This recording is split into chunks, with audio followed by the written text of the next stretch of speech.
Hi, and welcome to this episode of HR and Cocktails. HR and Cocktails is a podcast for all things HR, from onboarding to strategy to employer relations and everything in between.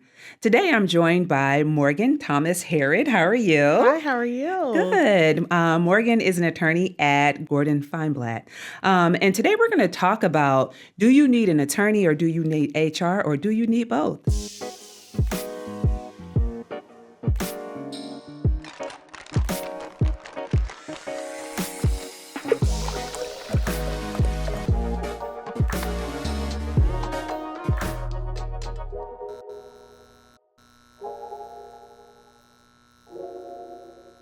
So, Morgan, welcome. Thank you so much for joining me. And thank you for having me. Yes, of course, of course. So, tell our listeners a little bit about you and what you do in your organization. Sure. So my name is Morgan Thomas Harried, and I am an employment attorney at Gordon Feinblatt, LLC. We're in Harbor East in Baltimore, Maryland. And I help employers solve problems, big and small, both proactively and reactively. So it could be something in the beginning of a process, like an employment agreement, and something a little farther along, such as if an employer is facing a Department of Labor audit, or if they're going into arbitration, or if they have some sort of a charge against them for discrimination. So more of those serious things, but also some more of those things that are in the beginning that help to eliminate some of those problems later on. Thank you. I love that. And I feel like proactive employment law, proactive HR is aspirational. Sure. Because I feel like people call us when it's already a problem. Oh, yes. We have plenty of that as well. So we're trying to get people out of that. Exactly. It's like, call me. Even if you don't think you have a question, just run it by another mind. Exactly. Before you make the decision. With a different lens. Exactly. And then all of those lenses come together. Exactly. Yeah. And I think that sometimes people, particularly leaders, business owners, they don't always, I think that sometimes they don't realize that just because you call somebody, ask them a question, doesn't mean that that's what you have to do. Absolutely. But at least you'll make whatever decision you're going to make with good information. Yes. Not just what you Googled, what ChatGPT said. You're going to make it, or just what your gut told you. For sure. Yeah. And so much changing all the time. And so that's a lot of what we do and a lot of what we enjoy doing, and just making sure that the client knows their options, to do that deep dive research, to make sure that our memory of it is current in that changing landscape, and then to just give the pros and cons of each option and best implementation suggestions. Yeah, so you mean that when someone says, well, I was talking to somebody else and they said, well, I thought that, well, I read that, so that's not enough? It's definitely not enough. And even when you're getting into ChatGPT and, AI helps the functionality of an office and helps to move things along, but you absolutely have to do your own due diligence and make sure that you're fact checking even the AI. It does a great job, especially as a starting point and a springboard, but just wanting to make sure that it is pulling from the internet, which has all kinds of content on it from many different sources, and it's doing the best it can with what it has, but just making sure that you have someone with some experience and just that ability to really go in and make sure. And context, right? Oh, yes, because absolutely. Context is key, because you can ask a question about, my obligations to accommodate someone for something. But if you have 8 employees, that requirement is different than if you have, 20 or 50, right? Absolutely. So really having that context, and, ChatGPT doesn't know to ask you those questions. Did that person most recently file a complaint? Has that person just returned from medical leave? Yeah. Like, asking those questions to manage risk, it's going to answer the question you ask it. Yes. Right? And there's a lot of nuances to each individual scenario. Going into that interactive process, you uncover a lot of that. And people really should be wary of putting individuals' personal information into a public space like that as well. It just additional reminder to please just think before you are doing that, so you don't open up yourself up to any liability. Exactly, before you feed the machine. And also, those engines, and we say Chat GPT, but it could be anything. It could be Gemini, it could be Copilot, it could be any of them, right? But I think people also don't fully understand that information is not as of midnight tonight. Right? It could be, sometimes there could be a lag up to 30, 60, 90 days. So if a regulation went into effect on October 1st and you ask it a question on October 5th, it may not reflect that answer. So that's why, having conversations with your employment attorney is something that you want to do, particularly when you're making decisions that could carry risk. And I mean, listen, being a leader, being a business owner, there's risk associated with every day. There's always risk, but there's a certain level of risk that you want to manage. Absolutely. Yeah. So our conversation today is about HR and an employment attorney. And so I know when we were preparing for this episode, I was like, I have prospects that tell me, oh, I don't need you. I have an HR lawyer. And I was like, well, okay. So I was like, is HR law a class? I think it's a shorthand.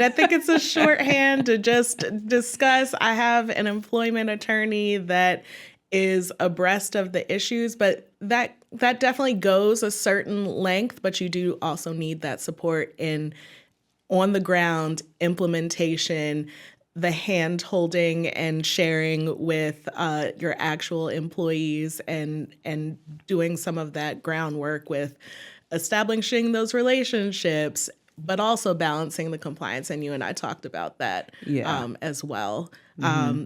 The attorneys in your life will absolutely be there for that compliance piece, the legal sufficiency, making sure, again, that guidance is based on current status. Mm-hmm. But then we give you your options and say, okay, yes, let us know if you need anything else. And then you're left to say, okay, what's next? How am I actually putting pen to paper with either policies or practices? Correct. And it's the processes and practices where HR come into place. If the regulation says everywhere you post a job, you need to have job transparency, pay transparency. Well, how do we accomplish that? Mm-hmm. Where are all of our jobs posted? How do we make those changes? How do we make sure that, if people are, can we, put it just on our, page where we say we are hiring, but not put it on each individual job? Is that sufficient? So as an HR person, we would then be able to tell you, well, yeah, you can put it on that blanket careers page, but you still need to put it on every job description. Yes. Because they're going to say, well, my HR lawyer said that I just need to put it where I post my jobs. Yes, but... And so us helping them with the actual implementation of how they get that done, because I mean, you may, but I don't think you want to post jobs, right? Yes. Maybe you do, right? No, thank you. No. So that's where, having the partner on the HR side takes that compliance piece and puts it into practice. Yes. Exactly. Yep. And making sure that, you're clear on what the implementation looks like. Yeah. And so using that wage transparency as an example, we know, yes, you need to post it. And then you, as the HR professional, are more familiar with what that actual entity, how it operates, whether it's fully remote, whether it's in person, where the platforms that the job is being posted on. And so you do know best of what that day-to-day is. And the attorneys can only just give you the right. What is the requirement? Yes, the exactly. Requirement. And we also know what are all the benefits that you offer, because in Maryland's wage transparency, you have to outline not, 15% match and all this other stuff, but that we offer a 401k, we offer, paid time off, life insurance, vacation days, medical, dental, vision. We have to spell each and every one of those things out. And so I still have seen, a year later, because we are a year into wage transparency. Yes. People just saying we offer competitive benefits. I'm like, yeah, so that's not sufficient. That's not sufficient. So again, Give me a little more. Exactly. Give me a little Yes, more. exactly. According to the Department of Labor. Yes. So yes, I think that that's just one example of what that looks like. But there are so many where you're going to give the advice and counsel. You're going to say, from a legal perspective, this is the requirement. This is what you need to do to be compliant. But then again, if you give that to people and they sometimes decide the way they want to do it, and you're like, and that's their prerogative. It is, but it's not advisable. I will give you is. all of the potential liability. Yes. But that is your prerogative to run your business the way that you see fit. 100%. I tell clients all the time, I'm like, call me when it blows up. that part. I tell clients all the time, I'm like, because they'll be like, well, can I? I'm like, well, let's start off with absolutely. The answer to can you do something is always yes. Should you? Let's talk about it. Is that the best way to handle it? Let's talk about it. But the can you? Listen, you can do whatever. You can do whatever you want to do. Exactly. So, what are some times where you've seen people or organizations or businesses that have leveraged both your legal advice and their HR effectively? Top of mind is when people are needing to take maternity leave. And we're in a time now as an aftermath of the pandemic where people have employees everywhere. Mm-hmm. And so we're dealing with some places have family and medical leave, and especially when FEMLA is not in going into play. Mm-hmm. And it's some of those smaller employers with more employees spread out, relying on what state obligations there may be, what individual policies that employer has implemented may be in effect, and then just trying to piece and puzzle all of those together to see what the employee is entitled to. Yes. And so the HR person definitely has a good grasp on what those internal policies are. And as the attorney, coming in to ask those questions. Okay, so how big of an operation do you have? Yes. Where is your employee primarily operating? Are they remote? Are they in person? Are they, where are they? And just how long have they been employed? Just looking at all of those things, and then taking each side to say, okay, on the ground, this is what we have. Okay, in the law, this is what we have. And then piecing that together. Absolutely. So let me tell you something. I got so excited about this topic, I forgot about the drink. Oh. So what kind of drink would you like today? Okay, I would like an apple cider old fashioned. All right, sounds great. Apple cider old fashioned coming up. All right, so our guest today, Morgan, chose an apple cider old fashioned. What made you choose that drink? So I love dark liquor. Mm-hmm. I love a hot brown. That's what I call it. And my friends laugh at me. But I think that apples are the quintessential fall accompaniment. So I thought that those two would be good. All right. I love it. Okay, so we have our shaker that already has ice in it. And we're going to start. This recipe calls for dark brown sugar syrup. So you make it just like you make any other type of simple syrup. It's 1 part water, 1 part sugar. So I made this, and we're gonna do not too much, it says, but it's actually dark brown sugar is actually really strong. Sure. It has if not done correctly, it can be very overpowering. So we're gonna do a 1/2 part of the dark brown sugar syrup. Then we're gonna do 2 parts of bourbon. Today we have Bulliet bourbon. I got a thumbs up on that. Yay, I know, right? And clearly I like it because it's in this gigantic bottle. So we're gonna do that. It's so big I can barely even hold it. And actually, you slipped out. Oh no, trust me. No, don't you drop that alcohol. Absolutely not. That is a rule. All right. Okay, here we go. All right. So we have our Bulliet, and now we're gonna do some dashes of orange bitters So we're gonna do some. I never measure bitters. It's just so hard. It's just so hard to do. And then we have some apple cider. So we're gonna do 2 parts of the apple cider. And there you go. And I feel like we might need just a little bit more brown sugar. Just a little bit, but not too much because I don't want to overdo it. Okay, I feel like... Balance it all. Okay. I think the ancestors have said yes, it is good. Okay, so we're going to stir because we don't have fresh fruit juice in here, even though we have apple cider that's not like lemon juice or lime juice. So we don't have to shake. We can stir. So we're going to stir, get it nice and cold. All right, and now we're gonna take our rocks glasses because it is an old fashioned after all. So that will go into a rocks glass and we are going to strain it into here. Typically you have a large ice cube in here. I was a bit negligent and did not bring our large ice cubes. So we just have to work with this ice. You made an artistic choice. Yeah, it's gonna work out. It's gonna work out. All right. And just add some extra ice, just because. All right, so I like to do garnish, so fresh orange, and you can peel it. I've already gotten some orange peel. I'll be honest with you, for me, I struggle so much with trying to, well, first of all, get the sticker off of it. But second of all, with trying to get a good peel situation happening. So we're gonna see what we're able to do here. Maybe, let's see. Okay, there we go.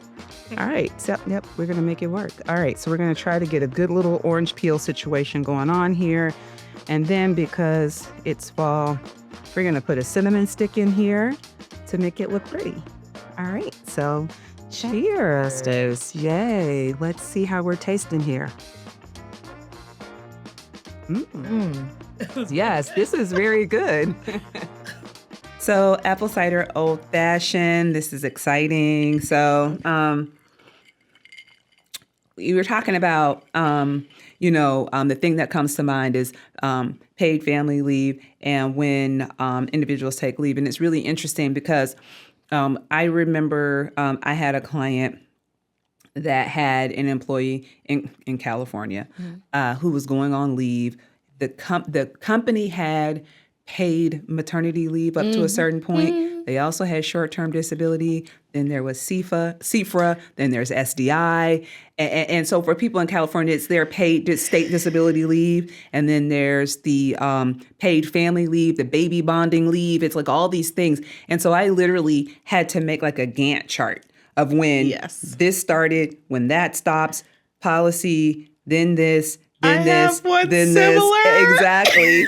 And really and I actually made like a spreadsheet with a formula. Like so just change the dates here and then it'll change the dates all the way on the spreadsheet. Oh, wow. I had some time on my hand that day. Yeah. And so yes, you could do that, but the reality is that, the highest and best use of your time is giving them the advice and counsel. Here are the regulations. These are the things that you need to consider. But sitting there, building out the chart, looking at the plan document, how many weeks of short-term disability do they get based on their policy?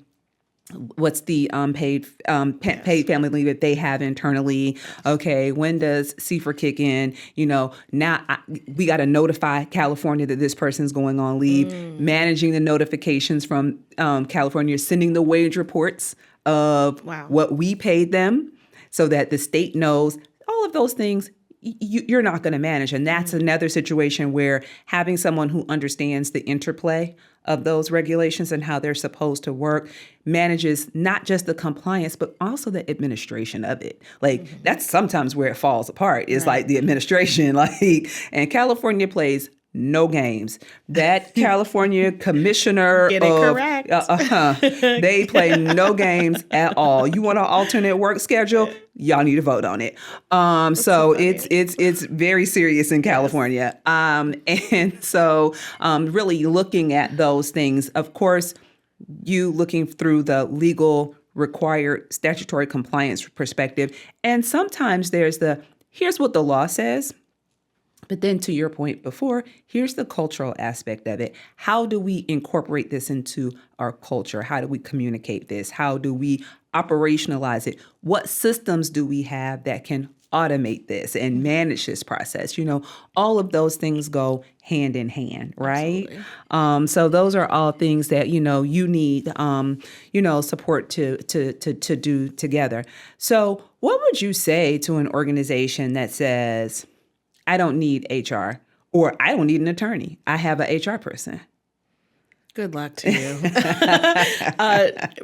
But seriously, it is an all hands on deck type of situation. You don't know what you don't know. And so when you are looking at these issues just from an uneducated lens, it seems pretty straightforward, or we can just go based on vibes and just say, yes, I want to give this person this and this person that, but then that gets you into a whole other set of issues in terms of discriminatory conduct towards your employees. So you want to make sure that it is a streamlined process that is grounded in what your legal obligations are.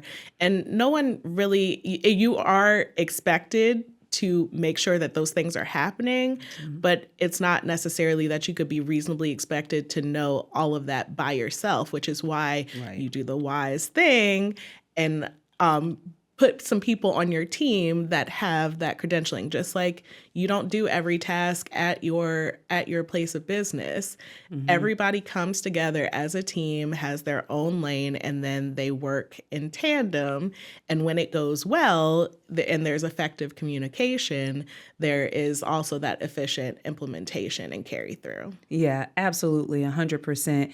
And what I'll also say is that from an HR perspective, when we're let's say looking at how people are being paid, and I, see a 30-person client and everybody's salaried, I'm going to be like, how's that possible? We're So looking at the everyone's FLSA stuff. exactly. I'm like, is everybody making decisions a matter of significance? Let's just take a look at those categories. Exactly. Let's just take a look. But that's not something that someone would know to ask. Absolutely. And so when you have someone who's doing some of the just what could seem mundane tasks, that's going to trigger is it easier to run a payroll every 2 weeks on people who are salaried? 1,000%. Yes. But that doesn't mean that that's correct. And so those are going to be things where we are just in the course of doing what we do, like, did you notice this? That's something that, you would want to look at. So while having one or the other, an attorney or an HR person, is useful, it's only useful to the extent that you know what questions to ask. Sure. And many times they don't know that that's even a challenge or an issue. So they wouldn't be able to come to you to ask the question. Right. So I'm going to ask you another question. And listen, I have full appreciation for everyone who decided to take the LSAT and go to law school. It was a thing that I considered. Okay. And it was something that I thought that I wanted to do. I ended up taking a different path. And now I feel like I can just be friends with people who have done that. Sure. Exactly. And so, I hear many times talking to clients, they're like, oh, well, I talked to my attorney. And the answers that I'll hear, I'll be like, I don't know who that attorney was, but that was not the answer. Many times it's because they're talking to an attorney who's not an employment attorney, right? And again, much respect if you pass the bar. Got it. But just like I'm not going to go to my orthopedic surgeon for a heart condition. I'm not going to do that. I appreciate if you went to medical school and you have a white coat. That's important. I understand the importance of the white coat. But these are two completely different specialties. You specialized in something completely different. So what do you say for the people who have that, real estate contracts attorney that's giving them advice on employment matters? I am almost confident that they told them it was not legal advice. And they said, this is just my opinion. I love that for you. I love that for you. This is just my opinion. And they said, no, they have a law degree. They passed the bar. They know. Okay. No. You have a lot of confidence in your colleagues. I have all the confidence in my colleagues. I know that they did it. No, but I absolutely think that people should really think critically about what it is that they're trying to accomplish and who has background dealing with those issues. When you've seen 20, 30 audits and when you've been through 20, 30 arbitrations, when you've been through these processes, when you've thought through with various clients hundreds of leave issue matters. Yeah. It's that muscle that's built, and then you continue on with that. And so, even with the doctor example, my son had a medical issue, and I called my best friend who is an ER doctor, but she still consulted with a pediatric ER professional, because not everybody knows everything, and everyone has their own lens from their own experiences. And so you want the people that have a lot of experience and have seen these issues. And so being on the ground every day in HR, I haven't done that. Yeah. I'm on the legal side. I've supported that in terms of getting that foundational knowledge over and just kind of bouncing ideas, because people also read the same statute and come away with something different. Yes. So just making sure that where you're getting your advice, that it is relevant, that the person does work relevant to that. And what I love about my firm is that even when you're looking at an employment agreement, as an example, an employment agreement for a business professional that has a company that makes sticks is going to be different from a physician's employment agreement. Some of those issues that you need to think about that may arise, and just the nature of the work is going to be different. And so what's going to be in those employment agreements, it's not just a cookie cutter, okay, I have an employment agreement, it's universally applicable. You need to think about some of those issues. So I've leaned on our healthcare practice to say, hey, what are some of the additional things that we need to be thinking about for physicians' agreements, or for our business department? What are some of those in practice? What are those issues for this business executive that we need to be considering? Because we do have that foundational knowledge of some of those regular things that go into an employment agreement, but there are nuances to all of that. Yeah, I absolutely there are. I mean, there's, liability, licensure, blah, blah, blah. So there's lots of things.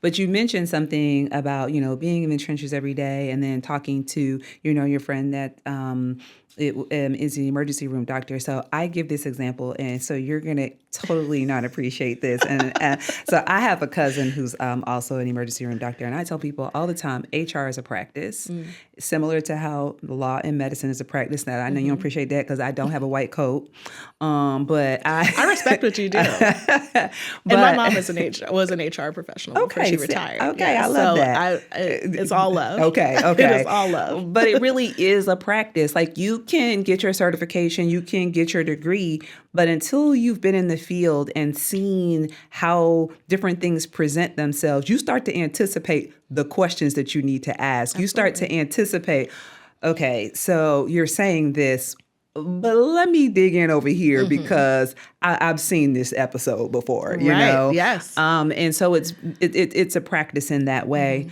And so I think, to your point, it is important to make sure that you are consulting people who have the experience doing the thing, and that every just because you're in the HR department, for example, if you were, organizational or instructional design, that's in the HR department, but that doesn't mean that you can answer an employee relations question. Right. So really focusing in on is not just the department or just an attorney, but really what does that person have the experience in? Absolutely.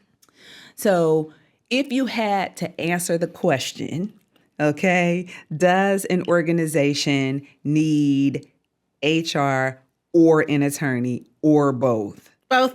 I love it. That is the right answer. That is the right answer. And you can get us together. It'll be a lot of fun. Oh, yes. It'll be a lot of fun. A bundle.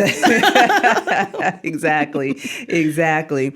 So as you think about, how I guess like how you work with, let's say, because sometimes I know you're working with the business person or the business owner, but I'm sure there are times that you're working with the HR person.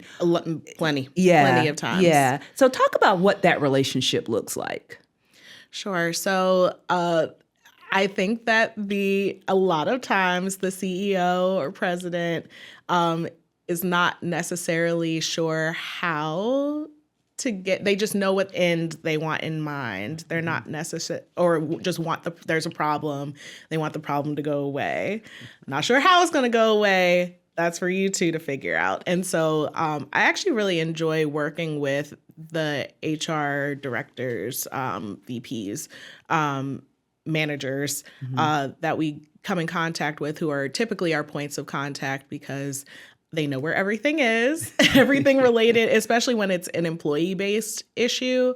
They can get us the HR file really quickly, all of the applicable policies and procedures. They have that knowledge of, or at least more of an ear into, if it's not their department, what has been going on with the department. The department has typically at least conferred with HR, whether it was a termination issue or whether it was, a leave issue.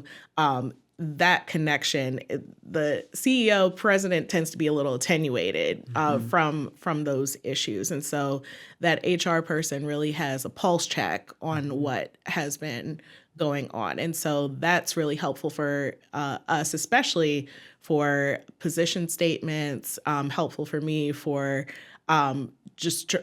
a lot of times I have to do some investigative work, and some of my background is in civil rights investigations. And so I feel like I've gotten to the source. Yeah. And so I'm like, okay, tell me everything. So then I can start to do some of that issue spotting to just see what kinds of issues, legal issues may come out of this, and do some of that, assessment of, all right, where are we? What are the pitfalls? What do we need to look out for? What are some of the things that we can potentially fix right now?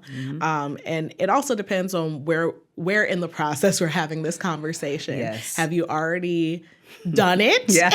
And you're Yes. now calling because it has blown up, or Yeah. you've done it and you just want to see how it's going to end, Yeah. or you haven't done it, or you're in the process. And so we're, we do some of the language, making sure that the language is clean and clear, and we're getting to the result that we're looking for. And so sometimes in my practice, I'm speaking with the employees, and they are not always happy to speak with me because a fire alarm's going off when the attorney's in the room. Yes. So I think that HR also helps to bring some of that calmness. That we're all here together. We're just trying to figure out where we can go with this. Exactly. And so I think that the HR professionals that I've worked with have been really great thought partners. They know the entity best. They know the people of the entity best. Yes. And they know what the CEO and president and upper leadership wants, but also, the ways to get there. And so I know the legal compliance piece. I'm from the outside coming in. I'm trying to quickly build that rapport so that we can have a productive conversation and then just do some problem solving together. Yeah, I definitely appreciate that. And fun, nerdy fact about me, for one of my previous jobs, my role was to write position statements and travel and do investigations. So I actually love to write a position statement. Like I really, really, really do. So, so I used to write them and then send them to legal. And my pride was how many comments I would get on my position statement, or how few comments I would get on my position statement. So if it came back and it was chopped all up, then I'd be like, oh, I ain't really do. But I got to the point where I was getting very few comments on my position statements. And I was like, yay me. Yes. So I really love to do those. And especially when you get a little good template going, and then you can just kind of get your organization. Sometimes the organization's the hardest part to really tell that that story. The coherent story and kind yes. of. But I feel like it's actually very cathartic to write a position statement because you kind of get to just be like, depending on the person. I've had some people that just was straight up and down line in Delulu. Oh. Yeah, and you've seen those too, and you can't say that, but I can, and so you get to kind of go in a little bit in a nice and professional way, Sure. where you're like, there's basically no way this could have happened. Yes. For all of the reasons, Yes. there are not aliens and there are not spaceships. There's no, maybe there are. Listen, could be. some of you may believe that, and I'm sorry. In this instance, there were no aliens and there were no spaceships. And facts and situation specific. Exactly. And so you're able to kind of, lay that out in a way that you like, and then you really feel like you did something when you read it like 3 times, and you're like, I really did my big one on that one. Yeah. You read it like It's 4 or hard 5 to see times. it come together, and then when it flows, you're like, oh, I know I did that. When did I write this? Exactly. And again, this is just a complete aside. My writing style is very much ADHD because I have it. And I will like write this part and write that part and write that part and like write a sentence over here because I'm like, oh, I had a thought, I'm gonna write that sentence. And then I come back together and then I pull it all together. And if someone saw my drafts, they'll be like, what is this? Because I don't want to forget, when I Yes. was in law school, I was on the national trial team, and our coach at the time used to call them momentary strokes of brilliance. I and like so it. I call it like my little MSBs and my comments and my Word documents Yes. because I was like, I don't want to forget. In the Exactly. middle of writing something else, if I stop writing this. Yes. But yeah, Yeah, just okay. the little MSBs. Okay. Okay, I'm a genius or brilliant, one of them. I don't know.